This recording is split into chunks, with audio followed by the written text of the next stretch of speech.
Hey, what's going on, Guardians? My name is the Black Link, and the Guardian Games have begun.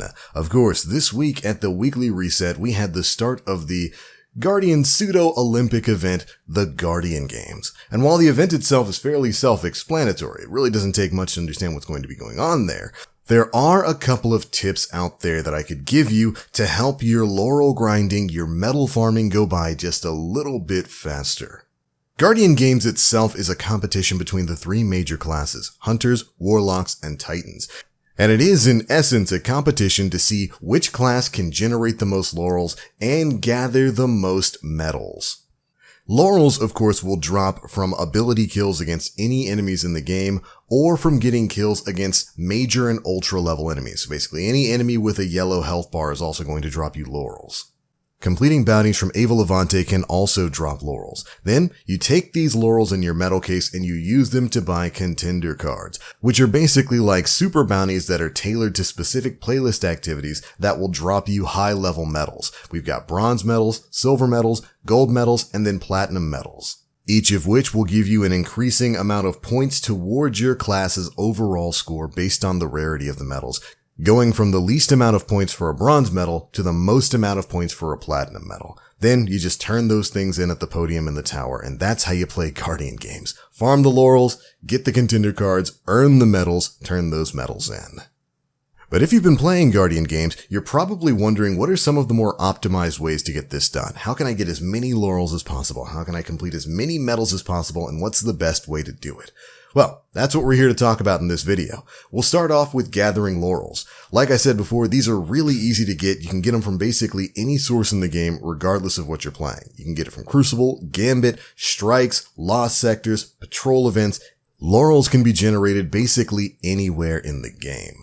And so naturally, you're going to want to go to places where there are lots of enemies for you to actually farm. Here's a few spots where you can farm some laurels really quickly. 1. Blindwell in the Dreaming City. Blindwell is great because it's going to throw tons and tons of enemies at you, but also give you basically unlimited access to your abilities.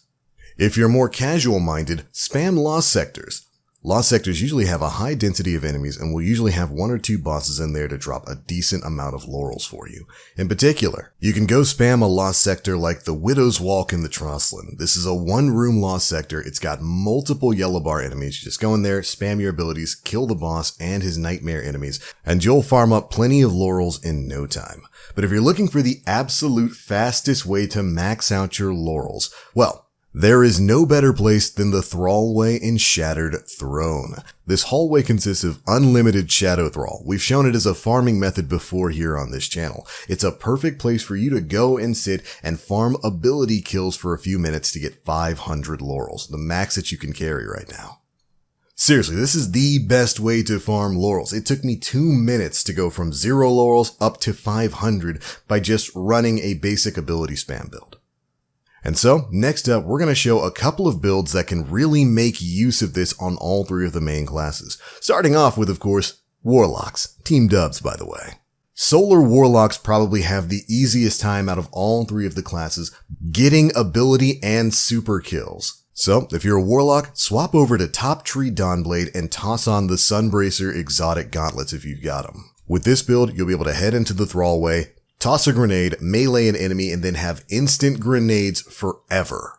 The Sunbracers will make it so that you'll have instant access to grenade abilities whenever you get an empowered melee kill on an enemy. And then you can just keep jumping in the air while you're dropping grenades. And any kills you get while you're in the air will quickly give you back your melee energy, meaning you have a rotation here that's going to give you infinite melees and grenades.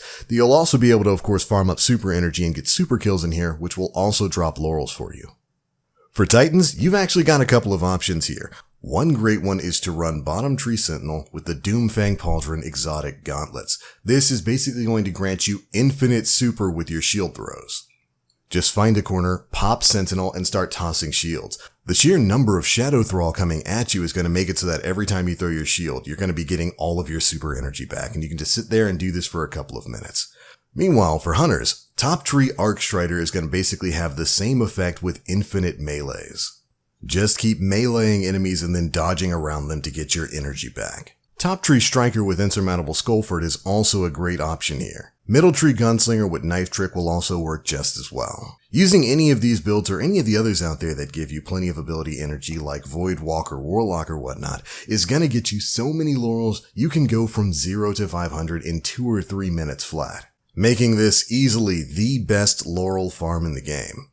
The only hard part is, of course, getting the checkpoint in Shattered Throne, since it does take a little while to get past that first section and past the Ogre Bridge. But alright, now that you've farmed up all the laurels you need, what's the easiest way to farm out medals? Well, there's actually a little bit of a glitch going on right now that's going to allow you to pick up multiple contender cards and complete them all simultaneously. Now to do this, you're going to need to fill out your quest and bounty inventory. So go to all the vendors in the tower, pick up as many bounties as you can until the game tells you can't pick up anymore. Then head back to Ava Levante. Delete one of your bounties and then pick up your contender card. You'll notice that instead of going to your quest inventory, it's going to go to your postmaster. Then you can just do this again. Delete another bounty and pick up another contender card from Ava. Doing this will allow you to stack those bounties up in your postmaster, and then you can just delete a few more bounties and you'll be able to pick them up out of the postmaster. The reason this works is because contender cards are coded kind of differently. They count as both bounties and as quests. And so, for whatever reason, filling up your bounty inventory but then making a little bit of space will allow you to buy more of these contender cards and store them at your postmaster. This way, you can pick up multiple strike contender cards or multiple nightfall contender cards and complete them all simultaneously, which of course allows you to complete more medals in less time. Now, there are a few caveats to this. If you get 2 of the missions that have the exact same name and objective, when you take them out of the postmaster by, again, deleting a bounty in your inventory, then picking it up from the postmaster, sometimes they will just disappear. So you're going to want to make sure that you're not picking up exact duplicate missions when you grab them from the postmaster. Essentially, don't buy 2 of the same platinum card. You can use this to buy a Trials card and a Nightfall card, but maybe don't buy 2 Nightfall cards. But you will be able to buy a Nightfall card and then say a Strike card and another Strike card if that second Strike card doesn't have the exact same name as the previous one you got. Or else, like I said before, when you pull it out of the postmaster, one of them will disappear. So basically, no duplicates here. But again, by doing this, you can double up on a lot of these bounties and complete them simultaneously, which will make your grind go by so much faster. I was able to do this with the Heir Apparent Catalyst by just stacking up a couple of different contender cards. I think I had 2 Strike contender cards and 1 Nightfall contender card. Ran 1 Nightfall, got all 3 of them done, was instantly finished with that step of the Heir Apparent Catalyst. So that's a great way you can farm out some of these medals much faster. And as when it comes to farming out the medals themselves, I would honestly just say grab all the strike ones, grab the Nightfall one, go run Nightfalls. The Nightfall this week is the Insight Terminus. It's really easy to complete. You can complete so many medals in there with basically minimal effort. Nightfall farming is definitely the way to go this week. And if you apply some of the tips we've covered in this video, well, you'll be swimming in laurels and medals and representing your team well in no time at all. But alright, Guardians, that's pretty much it for all the tips I had for you today. Hopefully this helps your preferred class get the edge in Guardian games. And if it did, feel free to drop a like, make sure you subscribe, and hit that notification bell so you can stay up to date with the latest Destiny tips, tricks, and news that's going to be coming out here. And of course, if you've got any other great tips for farming Guardian games, be sure to let your fellow Guardians know down in the comment section below. That's it for this one. Thank you all so much for watching, and as always, I am the Black Link. You Guardians, stay frosty.